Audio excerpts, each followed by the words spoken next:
The Loch Ness Monster is actually not from Scotland. Turns out, this real-life creature lived in the freezing waters of Antarctica about 70 million years ago.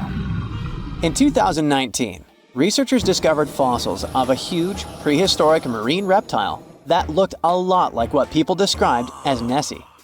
This beast was terrifying, measuring up to 36 feet long with a massive giraffe-like neck. It also weighed around 15 tons, which is about the size of 3 elephants. Next up on our list of huge animals is a penguin. I know penguins aren't exactly what you'd call big, but scientists have just found what they think might be the biggest penguin ever, the Kumimamu fordyce. It's believed that these giant birds were hanging around New Zealand about 55 million years ago, and they were huge, weighing over 330 pounds. That's about 5 times the size of the emperor penguins, which are considered the largest penguins alive today. Now, let's move on from massive creatures to something much smaller. Meet B. manfredschmidti, a great ape that lived around 12 million years ago in what is now Germany. This creature is very special, as it's the tiniest great ape ever discovered. And when I say tiny, I really mean it. These ancient animals only weighed about 22 pounds. They were basically no bigger than a super chunky cat. If you think small creatures aren't scary, wait until you meet the electric blue tarantula.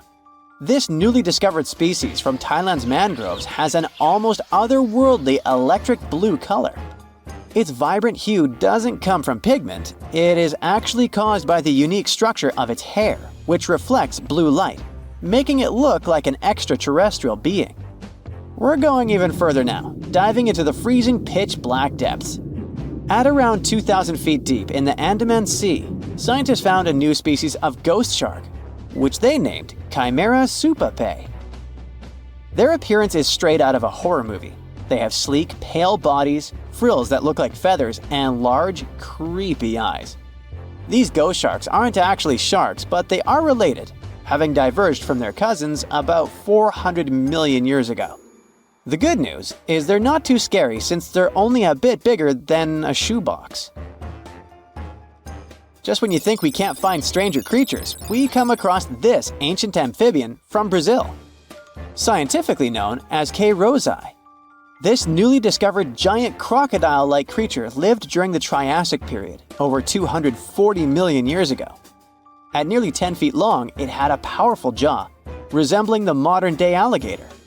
This beast was definitely a survivor since it adapted to the most severe conditions ever seen on the planet. Last year, scientists were tracking the dense Amazon rainforest at night when they found some quirky orange spiders that looked like they were wearing black boots. The team soon discovered it was a new type of giant crab spider. And no, they don't look like crabs at all. They only got their name because, while perched on plants, these spiders spread their legs out to the sides, just like crabs. Do you know that some new species are named after celebrities? Hollywood icon Harrison Ford now has his very own snake, for example. Discovered in Peru, T. Harrison Fordy honors the actor famous for his role as Indiana Jones, an archaeologist with a notorious fear of snakes. Unlike the film's menacing serpents, this new snake species is quite modest in size, measuring about 16 inches long.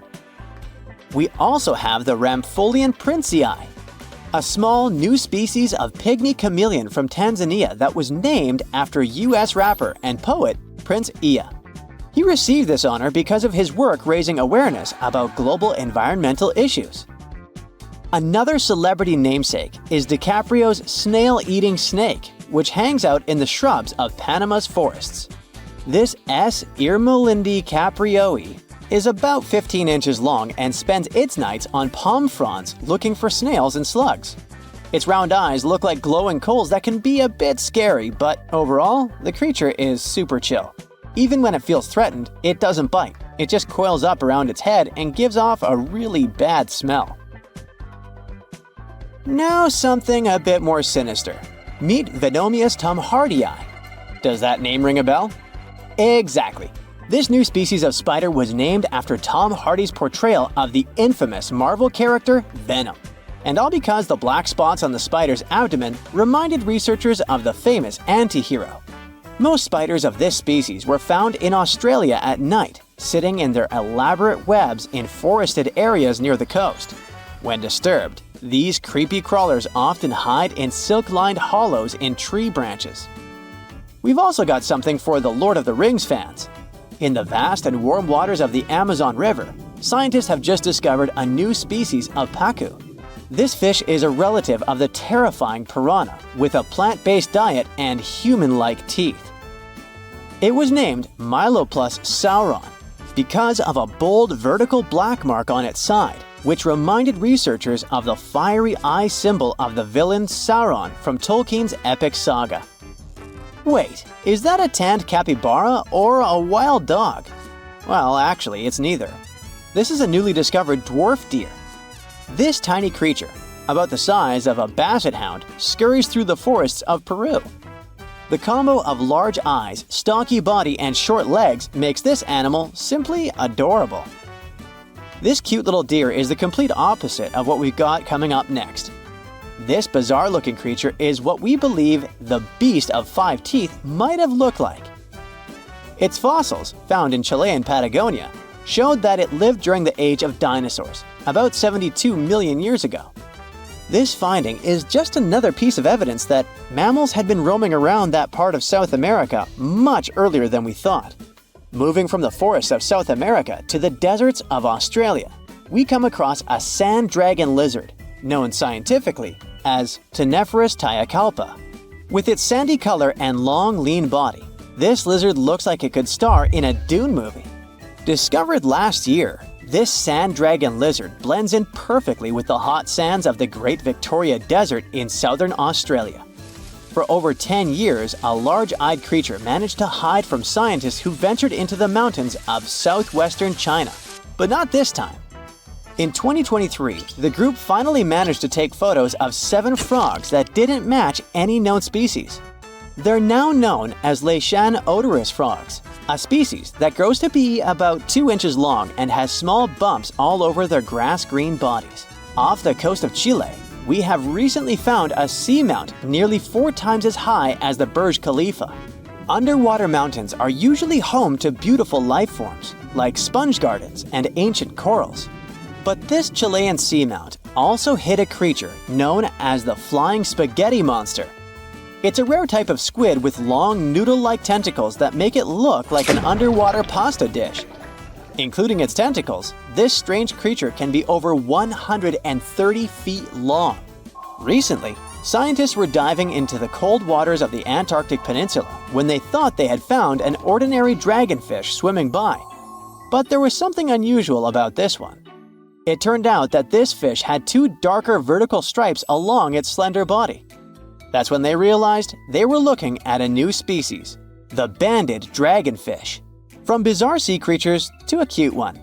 In 2017, locals were diving near Kume Island in Japan when they found the skeleton panda sea squirt. This deep-sea oddity quickly won people over with its look because its black spots actually resemble a panda bear's eyes and ears. At least if you have a good imagination.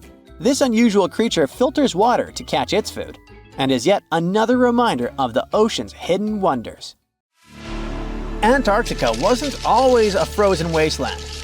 A long time ago, it was full of life, and 56 million years ago, something terrifying stalked its jungles. A giant, flesh-eating bird. It was around 6 feet tall and weighed as much as a lion. For millions of years, nothing could challenge it, so why did it disappear? And could there be even bigger predators still hidden beneath the ice? Paleontologists found 2 massive claw bones in Antarctica, sharp, curved, and powerful, belonging to this bird. They were dug up from the Epresian-aged rocks of Seymour Island, which means they're around 40 to 50 million years old. Their shape left no doubt. These were the so-called terror birds. Their scientific name is Forus raceti, some of the most fearsome predators to ever walk the earth. They were flightless and didn't even need wings. Instead, they could sprint at breakneck speeds, like ostriches from a nightmare. For millions of years, these birds ruled South America. But now, for the first time, their presence has been confirmed in Antarctica. No surprise here. Back then, South America and Antarctica were still connected, allowing animals to easily commute between continents. So these birds probably migrated south to adapt to life on Antarctica's prehistoric landmass. It didn't just survive here, it thrived. But at some point, this nightmare of an animal vanished. Why? Most likely because of the temperature changes. Antarctica was cooling, slowly turning into the frozen wasteland we know today. Its prey may have declined, leaving the predator without enough food. Eventually, it disappeared, leaving no descendants behind. Researchers hope that they'll find a complete skeleton eventually. They're also wondering where there might be even bigger species waiting to be discovered. Perhaps these birds evolved into a completely new Antarctic lineage. But for now, all we have are two giant, creepy claws. People often think that there are almost no animals or plants in Antarctica. But that's not true at all. Penguins waddle around, and forget the cute tiny ones. Antarctica used to have 6-foot-tall monsters. The emperor penguins are the largest penguin species alive today. They can dive over 1,800 feet deep and hold their breath for over 20 minutes. There were giant ancient penguins around 38 million years ago. They were the size of humans. Fossils show they had long, sharp beaks, making them terrifying hunters of fish and squid. The fish there are also absolutely fascinating. Forget giant squids. Colossal squids are nightmares even bigger.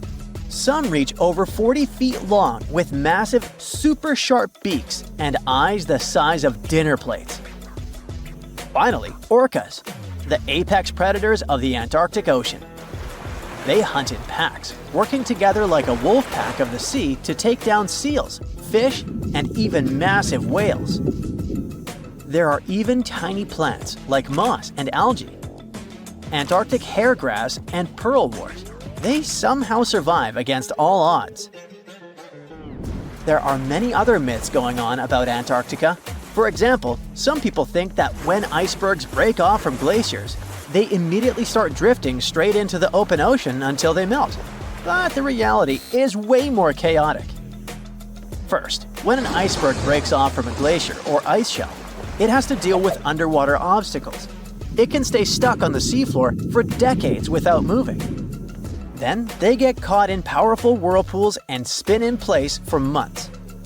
One iceberg, a 23A, spent nearly 40 years frozen in place before finally breaking free, only to get caught in a swirling ocean vortex for another 8 months.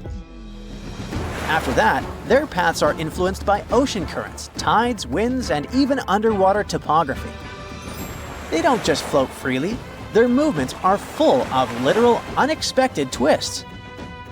And speaking of glaciers, another strange rumor is that some humans can't travel more than 311 miles inland in Antarctica because of an impassable ice wall, freezing jet fuel, deadly winds, and no oxygen.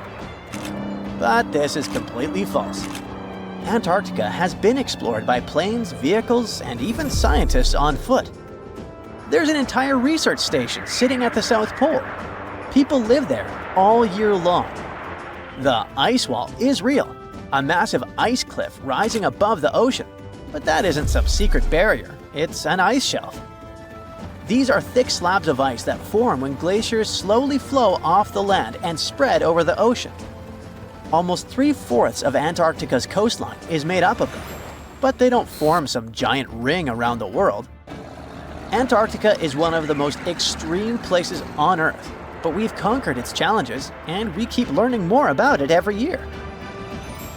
That's why every year, millions of dollars are poured into keeping research stations running, protecting wildlife, and making sure the people who live there have everything they need. But where does all this money go? Well, Antarctica stations are basically small cities. There's electricity, heating, water purification, food storage, and medical facilities. The biggest station, McMurdo, is basically a town with over 1,000 people in summer. It has everything from a fire station to a gym. The South Pole Station is super deep inland, so it's one of the hardest places to supply. Getting food and fuel there requires airplanes flying thousands of miles in extreme cold. But the internet loves a good mystery. When Google Maps revealed what looked like a massive doorway in Antarctica, conspiracy theorists went wild. People joked about everything from Bigfoot's vacation home to a secret base, or even a Star Trek spaceship hangar hidden in the ice. But there's a way simpler and less exciting explanation. It's actually a grounded iceberg, a chunk of ice that got stuck in shallow water and is now slowly melting. As ice moves across the landscape, it flows around bumps and obstacles, creating odd shapes. The process of melting, breaking apart, and refreezing can carve ice into unexpected forms. Antarctica also has incredibly strong downward-blowing winds that sculpt ice into dramatic formations over time. No secret doorway, unfortunately. And speaking of doors, for years, Ushuaia, Argentina, has been called the gateway to Antarctica, the last stop before the icy continent, the place where expeditions begin. But there's another option. Punta Arenas, Chile. Let's compare them. Ushuaia is closer to Antarctica. It's the top departure point for tourists going on cruises. But no regular flights to Antarctica. No major scientific bases operating from here. It's basically controlled by the military, which refuses to allow private flights, only commercially operated ships. Yes, Punta Arenas is further from Antarctica, but 22 countries and global organizations use it as their main base. There are regular flights to Antarctica happening there every year. Private airlines can actually operate here, making it the real air connection to Antarctica. Ushuaia may have the best location physically, but Punta Arenas actually runs the show. Argentina made a huge error in picking its Antarctic airbase. Instead of setting up a simple, accessible base at sea level, they built Marambio Base, very high, on rough terrain, completely impossible to reach by land. Everything has to be flown in by helicopter, making operations slow, expensive, and frustrating. For 50 years, Argentina stubbornly stuck to this bad decision, while Chile set up efficient, well-planned bases that the world now uses.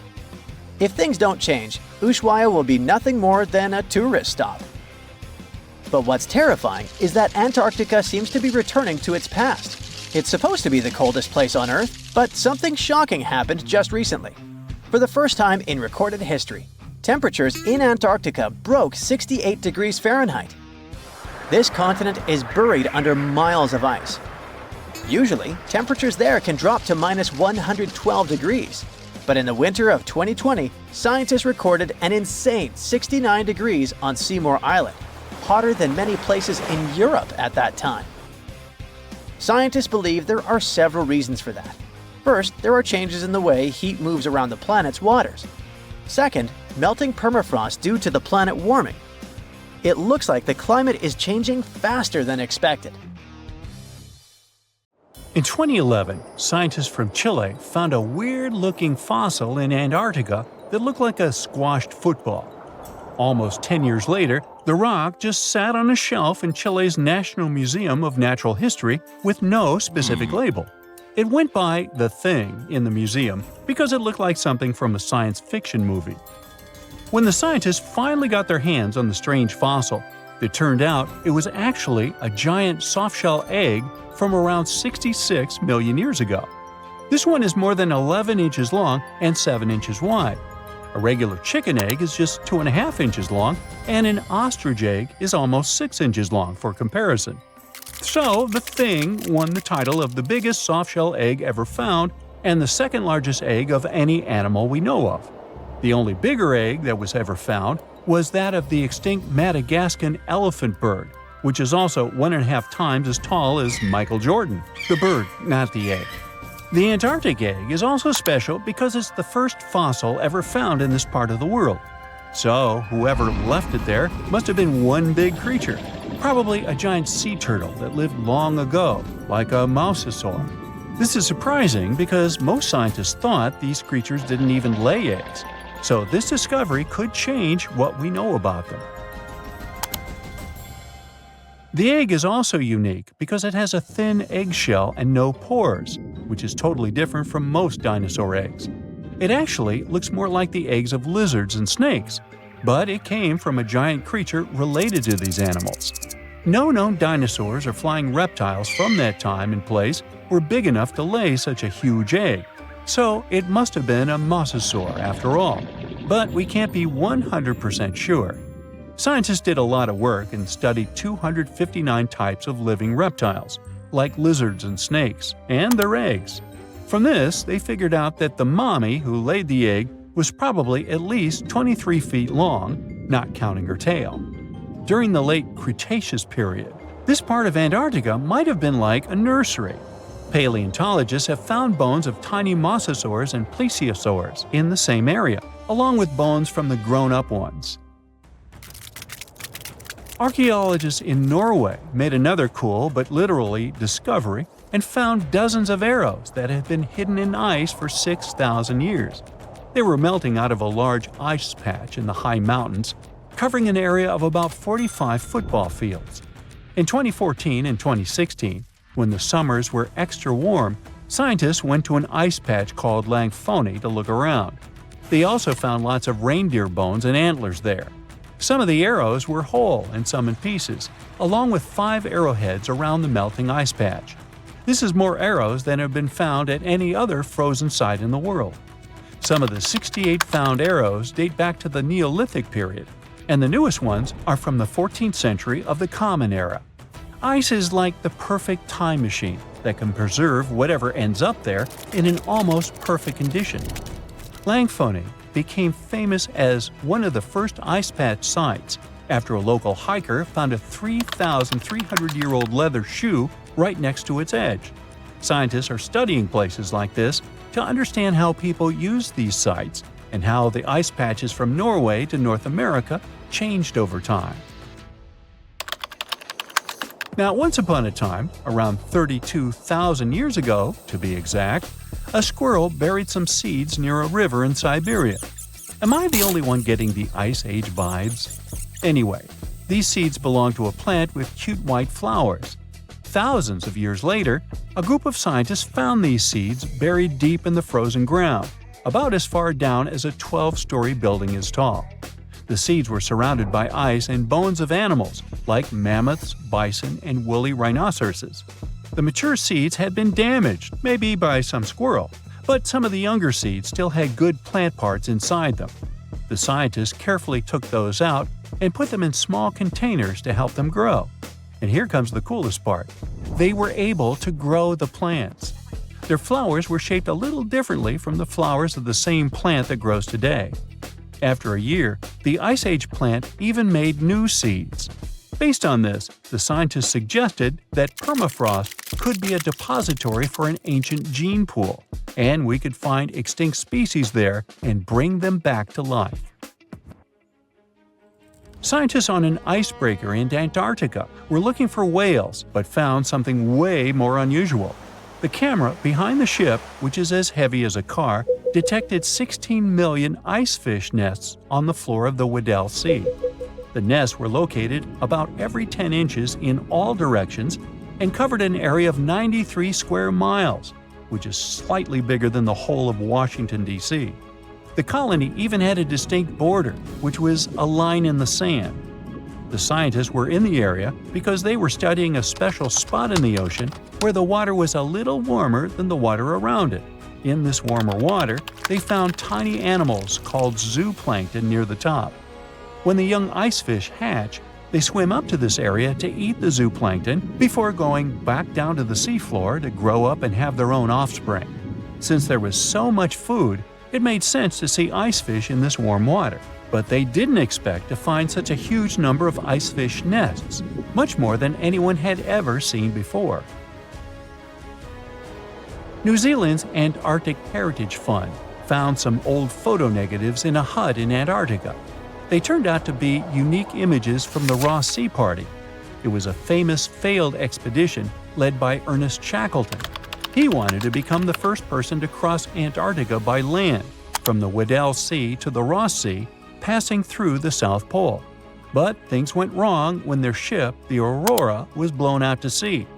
They had to use the hut from another explorer, Captain Robert Falcon Scott. His goal was to be the first person to reach the North Pole, but sadly, he didn't succeed either. The negatives were made of cellulose nitrate and were found stuck together in the small box. The Trust took the negatives back to New Zealand, where they carefully separated them and discovered 22 hidden images. Many of the photos were damaged, but the Trust could still recognize some familiar places around McMurdo Sound, a well-known area in Antarctica. No one knows for sure who took the pictures. In December 2021, some scientists noticed a strange mark on the Larsen Ice Shelf, a giant sheet of ice off the eastern coast of Antarctica. They thought it might be a river flowing under the ice, so they drilled down over 1,600 feet to check it out. They expected to find water, but they didn't expect to see that the water was full of fast-moving creatures called amphipods. The scientists also found that the water in the underground river had unusual layers of currents moving in different directions, which they still don't fully understand. Another surprising thing happened during their research. On December 20th of the same year, a volcano erupted far away in Tonga, and the pressure waves from the eruption were detected all the way down in the ice river in Antarctica. It shows how everything on our planet is connected, even in the most distant places. Hey, look at this rock. At first sight, it looks like a regular boring rock, the likes of which you can see when walking along the beach. Its color doesn't stand out, and its weight is pretty regular, around 4 pounds. But everything changes when you learn that this rock was born on Mars, traveled all the way to Earth, and ended up in Antarctica. Now the story sounds much more fascinating. So let's find out the details. Researcher Roberta Score, who worked on the ANSMET project, which stands for Antarctic Search for Meteorites, of the Denver Antarctic Program, found this meteorite in 1984. If you want to decipher the name of the space traveler, I can help you. It comes from the place where the scientists spotted it, the Allen Hills of Antarctica, hence ALH. And then we've got the year of the discovery and the number of the sample. If you think that Roberta picked up the rock and exclaimed something like, "Woohoo, I'm holding a chunk of Mars," I'll have to disappoint you. At the very beginning, it was totally unclear where the meteorite came from. And one thing confused researchers even more. The meteor was very different from other meteorite groups found on our planet. Okay, but then how did they finally figure out it was a visitor from Mars? All thanks to traces of gas similar to those that make up the atmosphere of the red planet. We learned about its composition thanks to the brave Viking lander that carried out the necessary analysis in situ in 1976. Anyway, back to our rocky discovery. It's actually very special, and not only because the rock arrived from far, far away. Among those several thousand meteorites found on Earth, just around 100 have likely come from Mars. And even so, our guy is different from them and seems to be part of a separate group. So let's go into the past and follow the life story of this cosmic traveler. It most likely formed around 4 billion years ago on its home red planet. One day, which wasn't very different from others, turned out to be life-changing for this peaceful rock. A meteorite impact catapulted into space, and it started its own journey as a small asteroid. At that time, it was way larger than at the moment of discovery on Earth. At one point, ALH got close to Earth and, who knows, probably decided to explore something. That's how, 13,000 years ago, it ended its space journey by colliding with our planet. At the moment, this Martian fragment is the oldest we've got. But at first, it wasn't all that popular. Only in 1996 did it become way more famous after a groundbreaking discovery. You see, some NASA researchers started wondering, well, the fragment is obviously very old, but then, could it have recorded any traces of life that could have been thriving on Mars at the time ALH formed on the red planet? And guess what?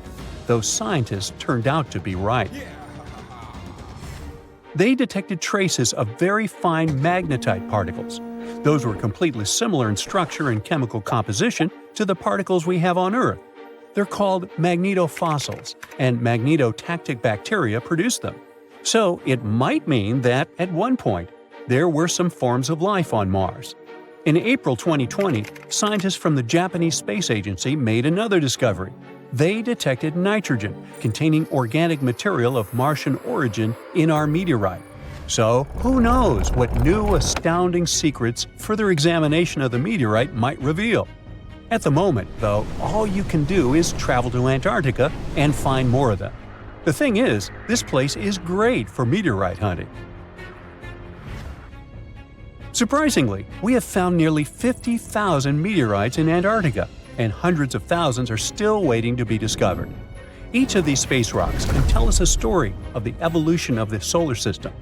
For example, the very first lunar rock found on the icy deserted continent proved that chunks of space objects larger than asteroids can also end up on Earth. So, let's say you got inspired and decided to go meteorite hunting all the way to Antarctica. Well, get ready for some serious challenges. Despite their potential abundance, finding space rocks isn't as easy as it might seem. You'll have to visit remote areas, and there's still no guarantee that you'll be able to spot a meteorite. And that's actually a huge problem. Meteorites are vanishing from sight. Currently, scientists find about 1,000 meteorites in Antarctica each year. But according to a new study, about 5,000 more get hidden out of sight every year. The culprit is warming temperatures. Worried scientists created a model that could help them figure out where those meteorites might surface. This model was quite complicated, taking into consideration snow cover, surface temperature, the speed at which ice flows, and even the steepness of the terrain. After that, they ran simulations under various warming scenarios. It turned out that meteorites indeed sank out of sight as temperatures rose.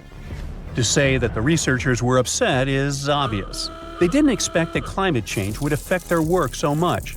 Even though those areas are below freezing, people still managed to ruin a crucial archive of the solar system. But let's get back to your meteorite hunt.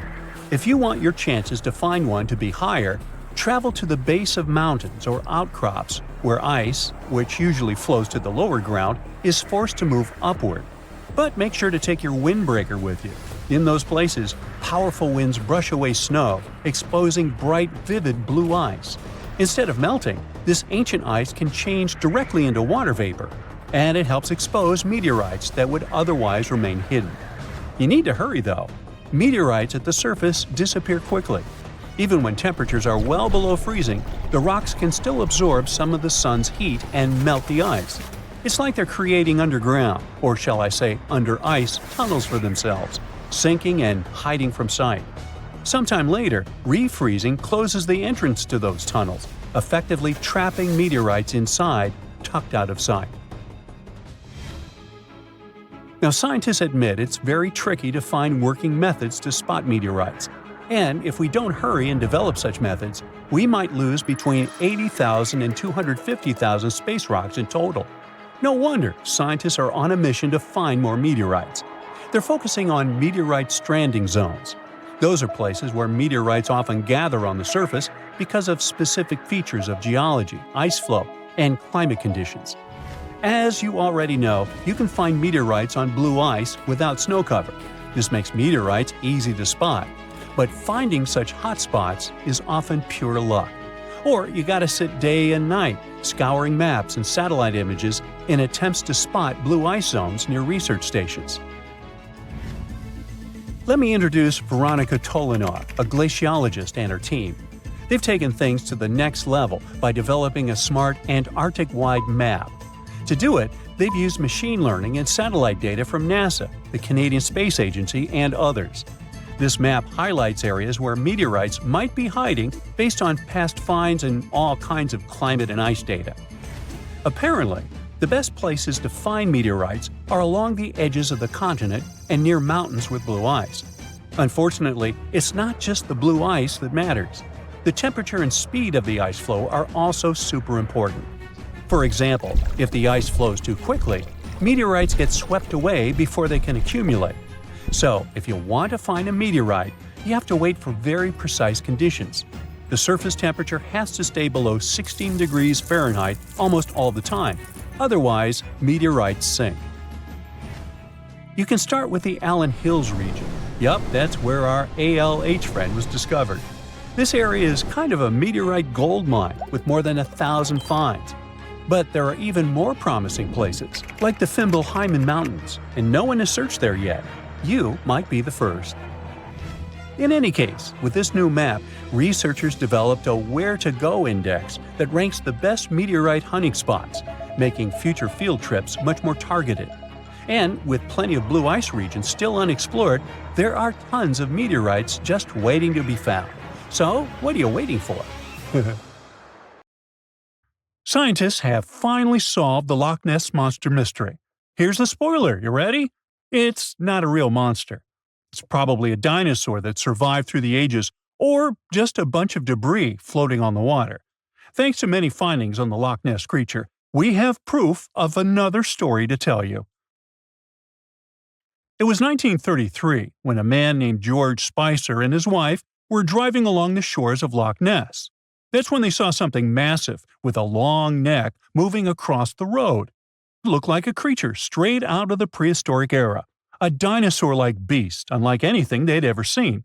That was the moment that Loch Ness Monster theories started spreading around like wildfire.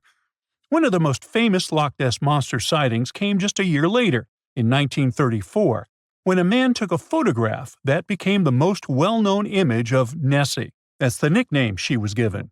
She?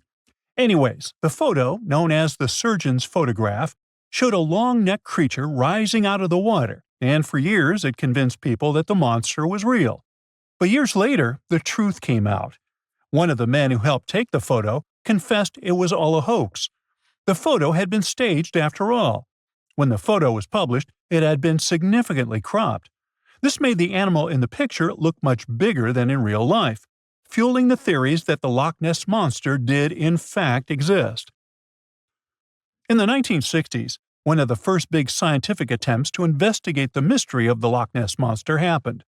A research team took sonar equipment to the lake and spent hours scanning the waters in search of evidence of large creatures. What they found was puzzling. They recorded several objects moving deep in the loch, or lake, with no clear explanation as to what it was. Though the team didn't manage to capture anything definitive, this sighting helped fuel the belief that there was indeed something massive living in Loch Ness. After that, research about the mystery of the Loch Ness Monster kept popping up. In 1972, with the help of underwater photography, some researchers managed to capture strange images, which got people's hopes up for a minute. But the truth is, this early research about the Loch Ness Monster was far from conclusive.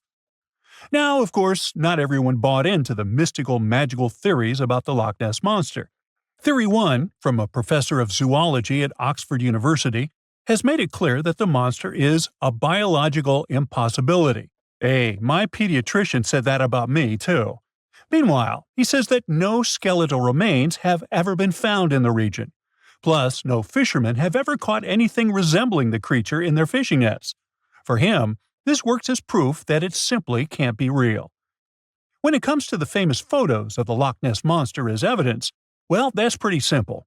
The professor offers a more down-to-earth explanation. He argues that these images are either showing floating debris or birds, like cormorants, which have long necks and often appear to be low in the water.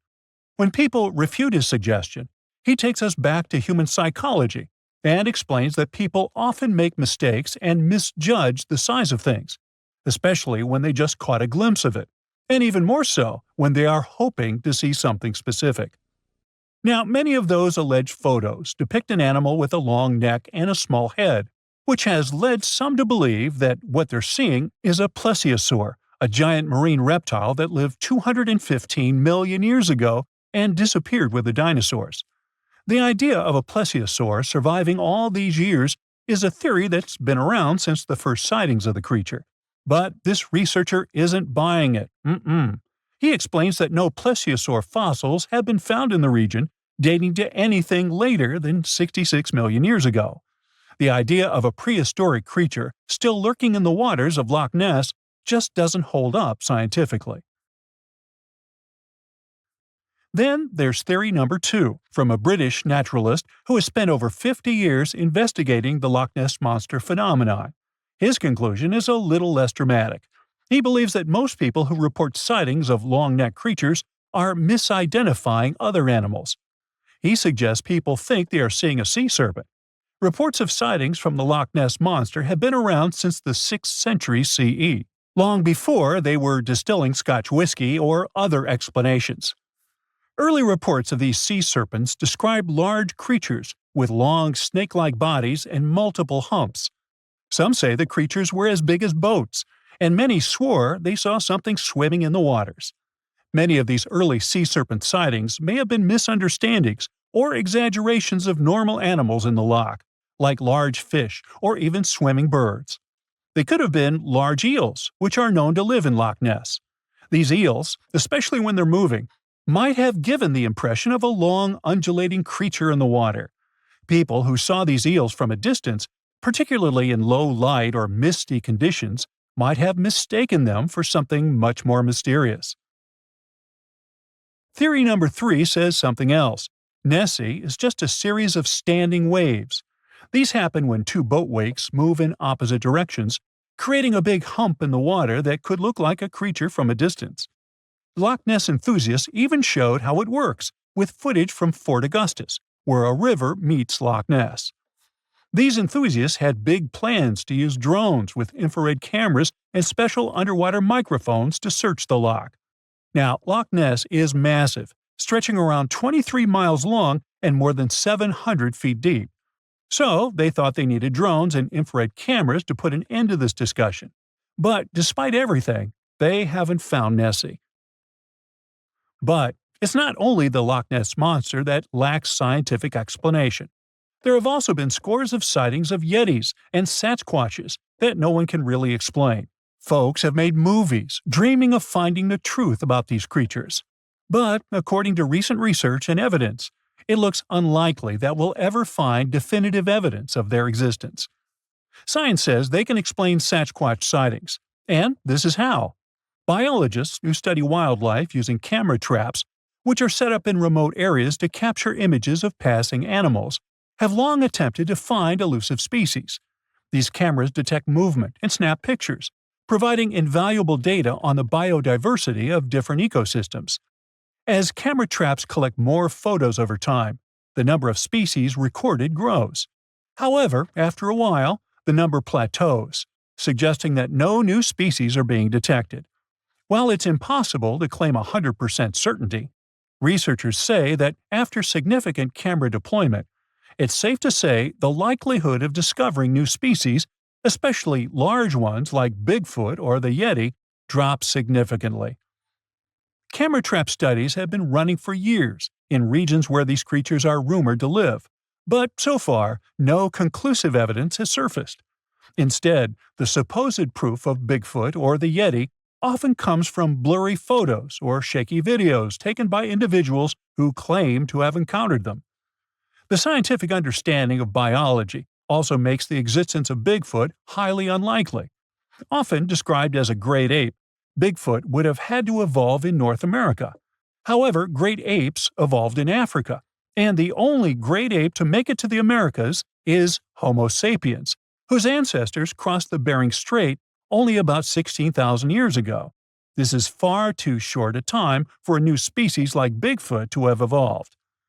While it may be disappointing for these mysterious creature enthusiasts, the scientific evidence points firmly toward the conclusion that creatures like Bigfoot and the Yeti are more fantasy than reality.